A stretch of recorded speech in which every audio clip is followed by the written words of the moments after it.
करताया महान भारत है, आ जाओ हनुमान। अवध की धरती जहाँ जन्म लिए श्री राम, करताया महान भारत है, आ जाओ हनुमान। जैसे फूकी तूने लंका, वैसे फूक दो पाकिस्तान। जैसे फूकी तूने लंका, वैसे फूक दो पाकिस्तान। मैं हूँ हनुमान और भारत देश मेरा राम है। देख लो छाती चीर कर, दिल में हिंदुस्तान है।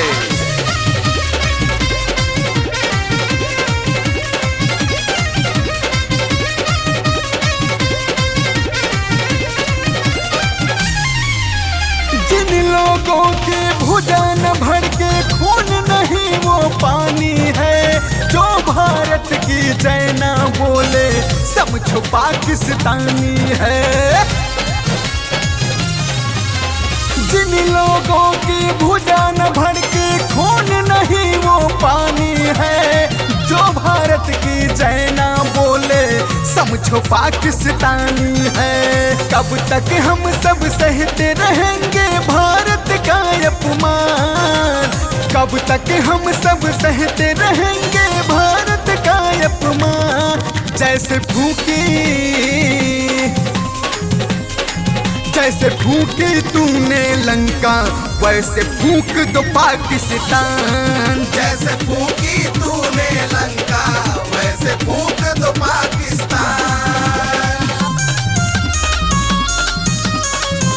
शिकारी के हाथ से कोई शमशेर छीन ले, शेर के हाथ से कोई जागीर छीन ले, जब तक है राम नाम इस दिल में, किसकी मजाल जो हमारा कश्मीर छीन ले।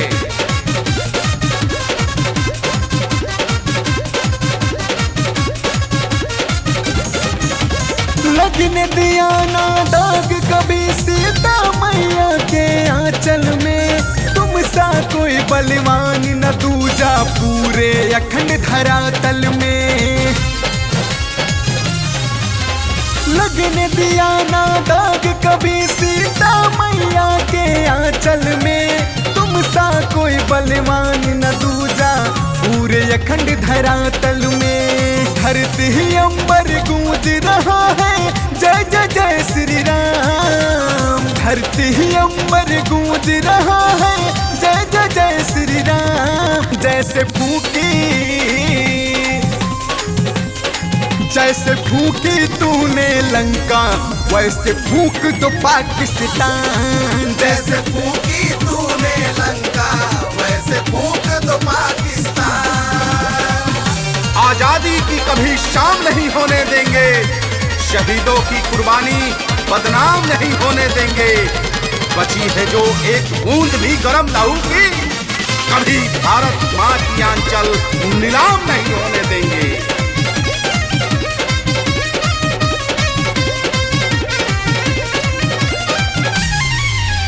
अब न सहेंगे आंच किसी का अपने हिंदुस्तान का, एक एक करके बदला लेंगे सभी शहीदों के जान का। अब न सहेंगे आंच किसी का अपने हिंदुस्तान का, एक एक करके बदला लेंगे सभी शहीदों के जान का। 56 इंच का सीना लेकर कहता सिंदत शान, 56 इंच का सीना लेके कहता सिंदत शान। जैसे फूकी तूने लंका, वैसे फूक दो पाकिस्तान। जैसे फूकी तूने लंका, वैसे फूक दो पाकिस्तान। धन्य अवध की धरती जहाँ जन्म लिए श्री राम, करताया महान भारत है, आ जाओ हनुमान। अवध की धरती जहाँ जन्म लिए श्री राम, बताया महान भारत है, आ जाओ हनुमान। जैसे फूकी तूने लंका, वैसे फूक दो पाकिस्तान। जैसे फूकी तूने लंका, वैसे फूक